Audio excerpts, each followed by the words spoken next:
The Saints are one of the most dangerous teams in the NFC this year, in my opinion. And it hurts me to say that because I'm a Bucs fan and then still F the Saints for life. But I cannot lie to y'all. I gotta put some respect on their name for what they're building over there. One reason I feel like people ain't taking Saints seriously is because Jameis Winston. And I will argue that Winston could be the reason why the Saints shot the world. To be honest, bro, every time people think about Jameis Winston, they think about the 30 for 30. But if you look at last year, my guy only went 6-2 and threw 14 touchdowns and only 3 interceptions. He did that basically throwing to nobody. Who the heck is bro?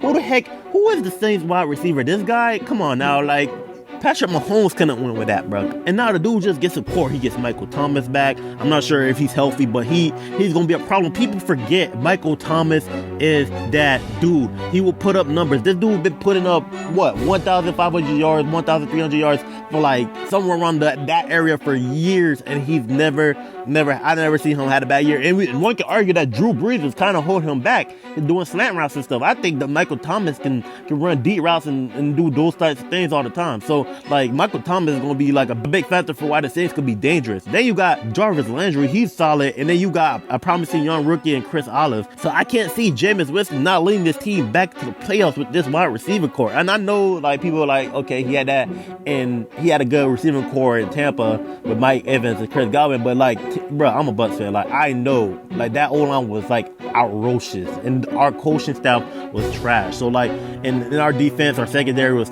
terrible. So Winston was not in the best position there, and I don't want to give this excuses, but I feel like he's in a better position to win. Jameis is in a way better spot he is in New Orleans than he was in Tampa. Plus, if you look at the teams they play, if you look at the division, the Panthers don't got a quarterback to lead their solid team. And then even if they do get Baker Mayfield, I don't believe in Baker. Baker is going to be the same results.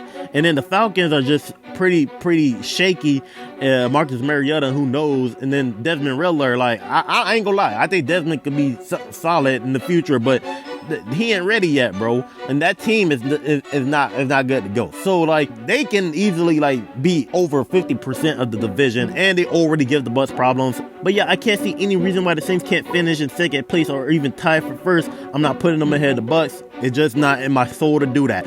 Not to mention that the Saints will still have Alvin Kamara coming back for suspension, and they still have that very nasty defense returning in 2022 that helped them get to that 9-8 record last year, which, by the way, was led by Dennis Allen, the head coach. And I'm not gonna lie, bro. Dennis Allen, in my opinion, could be the biggest weak spot for the Saints, because last time I checked, the man was struggling in Oakland. My boy, I don't know. I remember some 3-13 records back then, but come on now, I ain't. Let's not lie, man. This man, they had the best roster over there. So I don't know. Maybe he might make it work a second time. Plus, let's not act like we ain't see coaches fail the first time and then be successful the second time. Cough, cough, Pete Carroll. Probably learn from his mistakes, man. And the last thing I'm gonna touch on is the lines and the pickup additions. We've seen in the last few Super Bowls and just the Super Bowl history in general that the trenches get stuff done. And very few teams have better trenches than the New Orleans Saints. That O-line still nasty and dangerous. That D-line still pretty aggressive. I know they lost a couple players, but they can get the job done, man. I think they got elite play on both sides. That's why Tom Brady really be struggling, because